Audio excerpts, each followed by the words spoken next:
Hey everybody, it's Jason Blaha here, and my internet's down this morning, so I'm just going to sit here and drink some coffee. Can't really check all my messages, I'll check them later. Obviously by the time this gets uploaded, everything will be back up. But I thought, let me go ahead and knock a video out. Alright, I had someone, actually two different people. So someone asked me, could I talk about chocolate milk? Could I talk about chocolate milk as far as anabolic gains go? And I had someone ask me the other day in the comments, they asked, could I talk about milk as a post-workout and what's better, skim milk or whole milk? Now that's some interesting questions, and man, this is going to stir up some controversy. But look, guys, when we're talking about this stuff, we need to stick to science. If you have a personal morality to where you don't want to drink milk, that's fine. Don't drink milk. You don't have to drink milk. How's that? Stick to your morals. But if we're going to talk about objective science, we've covered all the health issues with milk. We've covered this stuff in detail, and people who still think milk is going to kill you or cause cancer is a fool. They aren't backed by the science. It isn't backed by meta-analysis, and do not suffer fools. All right, I'm going to tell all of you out there, don't even argue with people. That's stupid. It's a waste of time. It is a waste of your time. Just stick to the facts.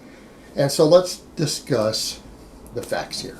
All right, post-workout. If we were going to select post-workout, actually milk is pretty good. If you really feel that you need a post-workout drink. But you need to understand that this has been a very overrated topic.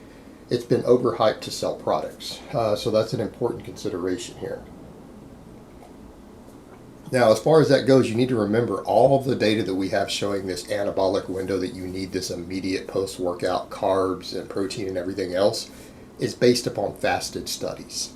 So put that in perspective, that when people have eaten breakfast before they train, what you consume immediately post-workout doesn't matter as much, meaning you get a bigger window. Your anabolic window goes way out.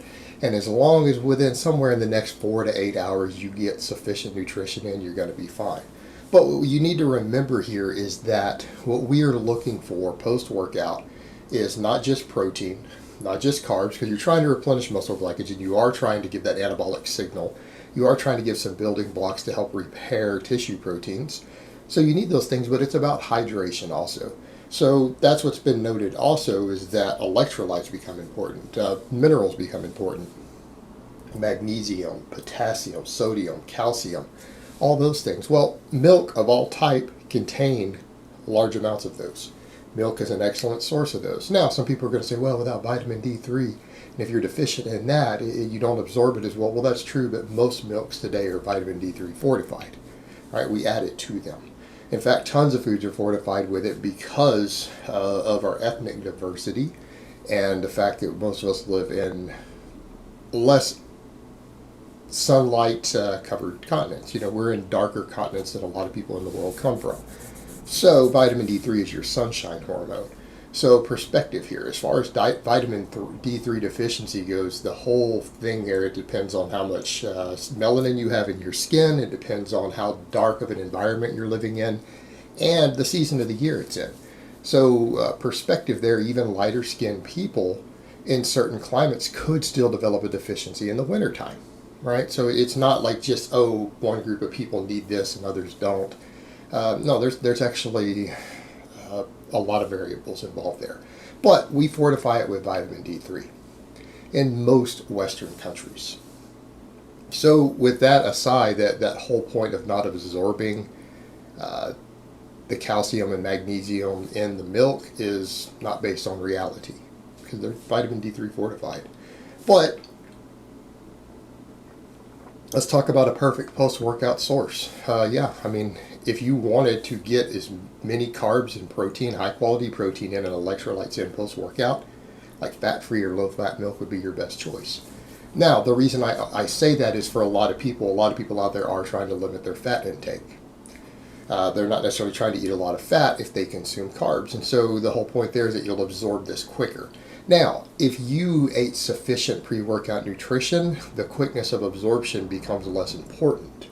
So again, it depends on how much you ate before you trained and the volume of your training as to whether this is even important or not. But if you eat a light breakfast and you come in and you train really hard, there could be something to be said for a lower fat intake milk there, so that you get more protein, more carbs, all of that in faster absorption rates. But again, it comes down to what did you eat before you trained. It's a big factor there. If you ate sufficient breakfast and you're trying to gain large amounts of muscle, we could make the argument for the whole milk. And in fact, there are studies that show that when they're compared side by side, resistance trained people gain more muscle on whole milk. And again, it's largely due to the higher caloric intake, because there are different people out there where people need to remember there are people like me who have a voracious appetite. I have no trouble doing daily training, doing daily cardio, right? I come in and do work sets of 400 pounds on squats or more, do an hour of cardio later, and I can still easily bulk eating clean foods, right? I have no trouble gaining weight doing that. Other people struggle with eating enough, and a lot of people, once they start training really hard, they sometimes struggle to consume enough whole foods to gain weight and muscle. And so because of that, and that's a good chunk of the population struggles with that once they start training.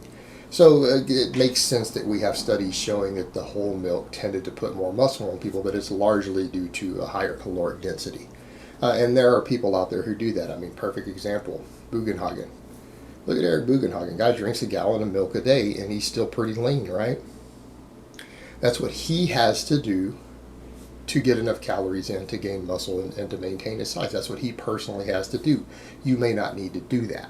And that's kind of the point we get to with that. And for a lot of people, again, I'm reluctant to recommend large amounts of whole milk for people bulking for a lifelong thing. For a short period of time, sure.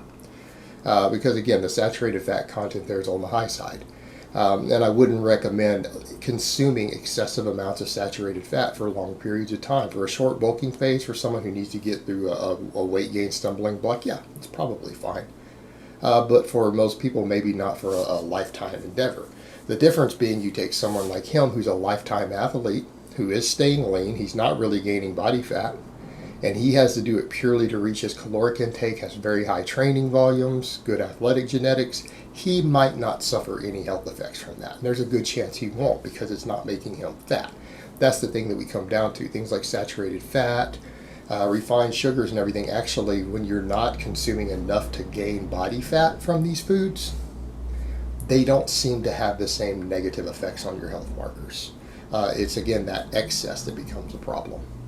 So perspective there, perspective. But, I mean, again, back to the point, though, excessive saturated fat intake for prolonged periods of time isn't good for the majority of people, and that's realistic. As far as the chocolate milk goes, well, that was studied years ago. And I actually had someone I was chatting with a photo shoot about this that Brittany and I were at. This dude was a male model and actor, and we were talking about nutrition. We were talking about lifting and stuff. And it's nice because you get in that environment with all the actors and models. She gets around, and it's nice that occasionally you do talk to some fitness models or plenty of guys who lift and girls who lift.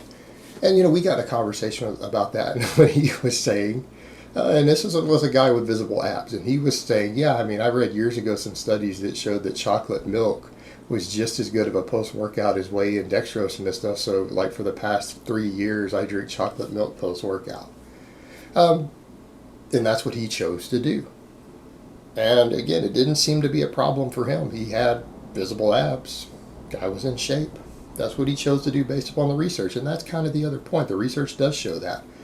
There was research done on that study that showed that muscle protein synthesis, glycogen replenishment, all of that from just plain chocolate milk bought at the grocery store. And I think they used Nestle.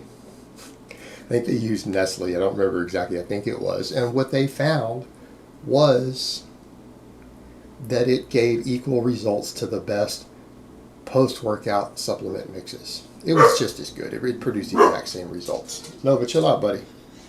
So I guess that pretty well covers that. With the point we get back to with all this is these things are fine. And like with anything else, what you're consuming post-workout, it's all dependent upon what you consumed beforehand, your overall nutritional needs. And then it comes back to things like the refined sugars and saturated fat. They're context dependent. These are things that in excess are bad for you, not in excess are not bad for you. but excess is context dependent depending on the individual person, their activity levels, genetic factors, all sorts of other stuff. But those are just things that I would recommend just because of that. Be cautious. Be cautious when adding large amounts of them to your diet. All right, guys, but that's really all I have to say on that today. I hope it's been informative, and I will talk to you guys next time.